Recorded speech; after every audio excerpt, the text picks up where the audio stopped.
سابق وزیر اعظم جناب ذوالفقار علی بھٹو کے دور کے اندر 7 ستمبر 1974 کو پارلیمنٹ نے متفقہ طور پر قادیانیوں کے دونوں گروہ قادیانیوں اور لاہوریوں کو غیر مسلم اقلیت قرار دیتے ہوئے پاکستان کی آئین کے شکل 260 کے اندر اس کا مستقل اندراج کیا، لیکن اس کے باوجود قادیانی غیر مسلم اقلیت قرار دینے کے باوجود وہ شعائر اسلامی کا مسلسل استعمال کر رہے تھے۔ چنانچہ وہ مرزا قادیانی جہنم مکانی کو اپنا نبی اور رسول کہتے، مرزا قادیانی جہنم مکانی کی بیوی کو ام المومنین اور اس کے دوستوں کو صحابہ، قادیان کو مکہ اور وغوا کو مدینہ کہتے، اور مرزا قادیانی جہنم مکانی پر اترنے والی نام نہاد وحی کو قرآن کا نام دیتے۔ چنانچہ 26 اپریل 1984 نے امن و امان کی صورتحال کو پیش نظر رکھتے ہوئے امتناع قادیانیت آرڈیننس جاری کیا، جس کے تحت قادیانیوں کو شعائر اسلامی کے استعمال سے قانوناً روکا گیا۔ اس آرڈیننس کے نتیجے میں تعزیرات پاکستان کی دفعہ 298B اینڈ 298C کے تحت کوئی قادیانی اپنے آپ کو مسلمان نہیں کہہ سکتا، اپنے مذہب کو اسلام نہیں کہہ سکتا، اپنی عبادت گاہ کو مسجد نہیں کہہ سکتا، اپنے مذہب کی تبلیغ و تشہیر نہیں کر سکتا، اور اسی طرح اسلامی شعائر اسلامی کا استعمال بھی نہیں کر سکتا۔ خلاف ورزی کرنے کی صورت میں 3 سال قید اور جرمانے کا مستحق ہوگا۔ قادیانیوں نے لندن میں بیٹھے اپنے نام نہاد خلیفہ کے حکم پر اس آرڈیننس کی خلاف ورزی کی اور پورے ملک کے اندر شاعر اسلامی کی توہین کی، اور اس آرڈیننس کے خلاف بھرپور مہم چلائی، جس کے نتیجے میں ملک کے تقریباً اکثر شہروں میں لا اینڈ آرڈر کے صورتحال پیدا ہو گئی۔ اس کے بعد قادیانی قیادت نے اس آرڈیننس کو وفاقی شرعی عدالت کے اندر چیلنج کیا، تو وفاقی شرعی عدالت نے دونوں طرف کے دلائل سننے کے بعد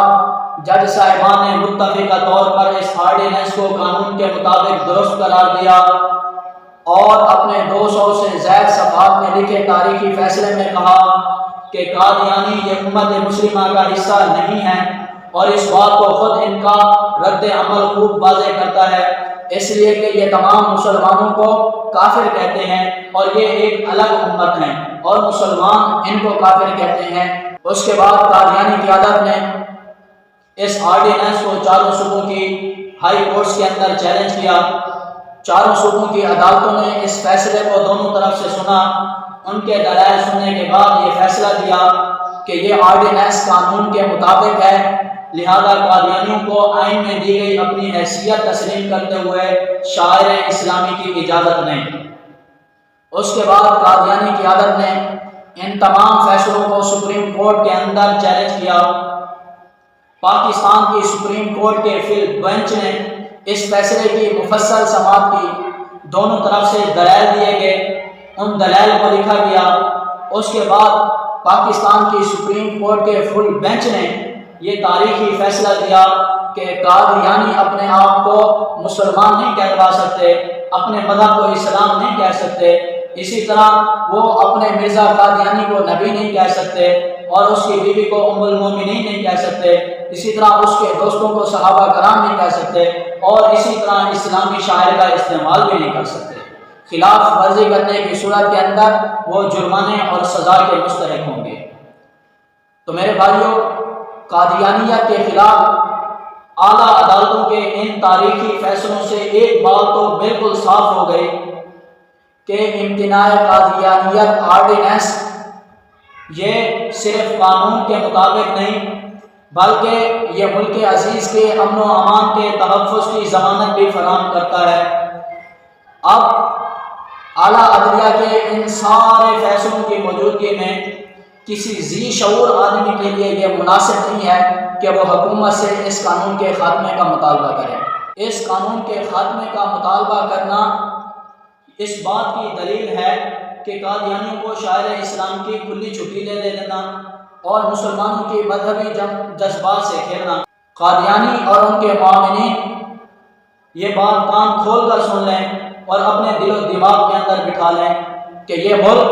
حضور خاتم النبیین صلی اللہ علیہ وآلہ وسلم کے ماننے والوں کا ہے۔ یہ کسی بے دین سیکولر اور قانون شکنوں کی جاگیر نہیں کہ وہ جیسے چاہیں اپنی زندگی گزاریں۔ ہم ان سے صاف صاف کہتے ہیں کہ تم غلط جگہ پر آ گئے ہو۔ تمہارے لیے مناسب یہی ہوگا کہ تم واپس اپنے آقاؤں کی گود میں چلے جاؤ۔ نہ تمہارے یہاں عزائم اور مقاصد پورے ہوئے ہیں اور نہ انشاءاللہ ہم پورے ہونے دیں گے۔